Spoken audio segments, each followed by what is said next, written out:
I know I said the last shovelware video would be my last, but just like when I told my ex-wife that I would love her forever, I lied. Well, technically I didn't know my feelings would change after I said that. Anyways, Mr. Maker 3D level editor is a little different than all the other trash games I played.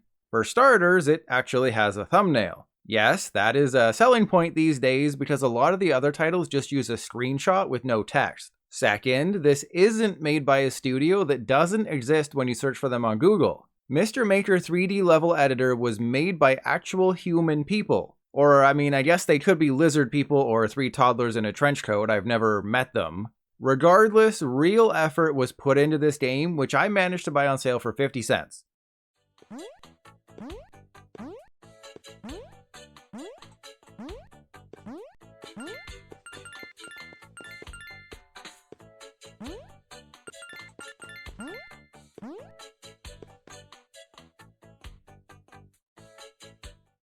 There's definitely negatives here, but let's start with the positives like I did in that breakup text to my ex-wife. It is definitely a 3D platformer, and it's kind of somewhat semi-enjoyable at times. The pre-built levels offer a tiny bit of challenge, and if you hate the default camera angle, you can change it to see all of Mr. Maker's curves. As an added bonus, if you beat the original 50 levels, you get a couple hundred extra levels. Unfortunately, the game's not perfect. I didn't have unrealistic expectations coming into a game that costs less than a can of iced tea, but I still hoped that my socks would be knocked off and my feet would be licked clean. Instead, my feet were left dirty. Bouncing on enemies and trampolines is slightly imprecise as their hitboxes are a bit off in places. Those breakable boxes do absolutely nothing. If you think there's going to be something hidden inside there, prepare to be disappointed. Also, why is your weapon a hammer that boomerangs back to you? There's literally a thing called a boomerang. Mario uses one, but the developers decided to go with a hammer that returns to you like Mjolnir. And it's super easy to cheese certain levels. Because the metal grates are thick enough, you can bypass most of a level they're featured in just by walking across them. That mechanic is deliberately used in a later level, but it doesn't change how easy it can make earlier levels. As for the gameplay, it's basically just jump and walk. Momentum doesn't really play a part, and there's no power-ups besides the hammer.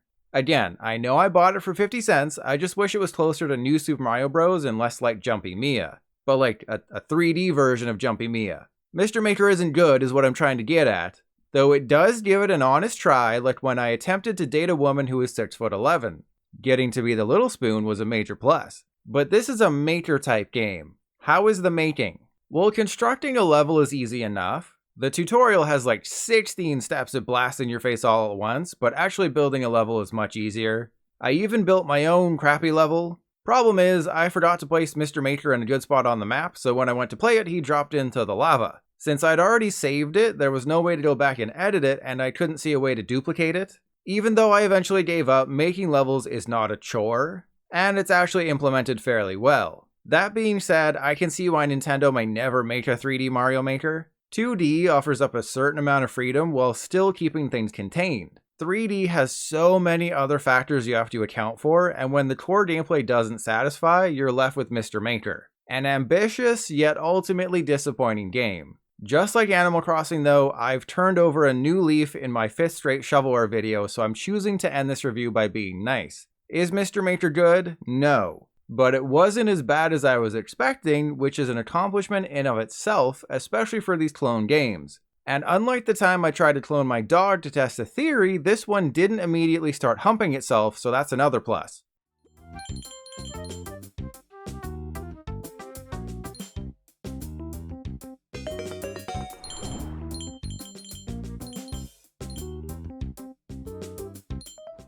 So you know all that goodwill the developers created with Mr. Maker? Yeah, that went out the window with Super Snake Block. An endless gobbler, Super Snake Block sees you controlling a train that grows by collecting items on the ground. As long as you avoid the trees, it truly is endless.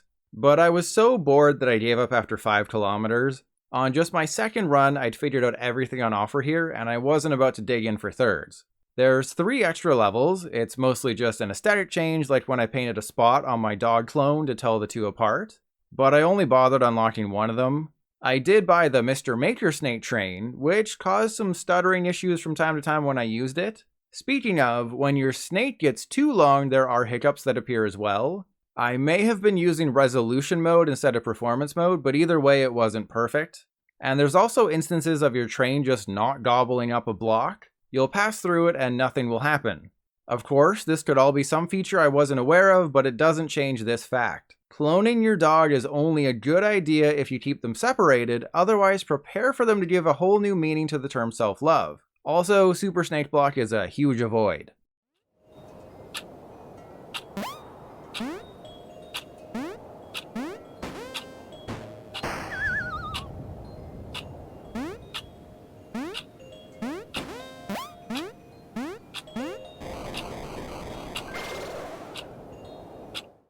And now we come to the first hidden gem of the video, Dobo's Heroes, which was also just 50 cents. It's something you've probably overlooked, but might want to change that if you can get past its negatives. Dobo's Heroes is a multi-person puzzle adventure game that reminded me of several DSiWare games I'd played, including Mighty Flip Champs. Here you play as Dobo, an old man, and his grandson. I forget his name, but I'm assuming it's Bodo. By switching between characters, you make your way to the end of each level. Sadly, Dobo spent far too much time on his knees when he was younger, servicing his customers. Get your head out of the gutter, he was a tree planter. This means his jumping capabilities are atrocious. He can barely cross any gaps or even climb the smallest of heights, so there's definitely a learning curve there. I died numerous times just trying to figure out Dobo's limitations. Thankfully, Bodo is here, and unlike my lazy children, he's super useful, able to transform himself into a platform at will. This is handled well, and the levels start out slow before introducing new elements. Had Dobo's Heroes just been Dobo and his one grandson throughout, I'd have been happy. But Dobo had a secret second family, so another grandson appears. And I seriously think his name is Doo-Doo. Doo-Doo's really fun to play with because he can crash through weak points in the ground as well as offer up a second platform. The best part is you can sacrifice the children and have them land in poison ivy with zero repercussions. They just respawn at the beginning of the level. And just when you thought Dobo couldn't get any cooler, we find out he also had a mistress on the side. So you know what that means, more children to exploit.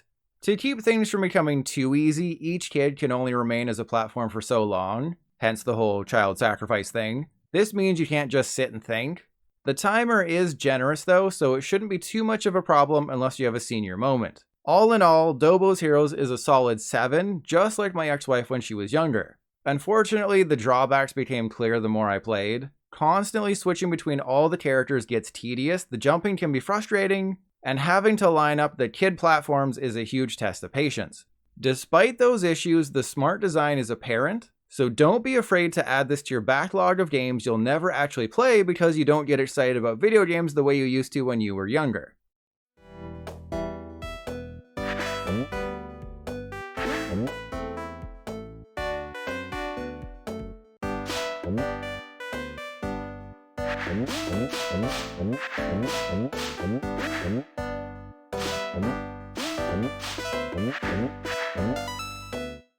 I know you've all watched every video I've ever uploaded, so I'll bring you back in time to December 2022. After Elon Musk took over Twitter, but before he stepped down as CEO. Remember in my $5 Best of 3D eShop video where I covered Quell Memento? Well, the next game is basically just that, except it features a cat that craps rainbows. sCATch, which I'm assuming is a pun on sketch, except with a C and an E and is all around a terrible name for a game, is essentially a carbon copy of Quell Memento except with paint.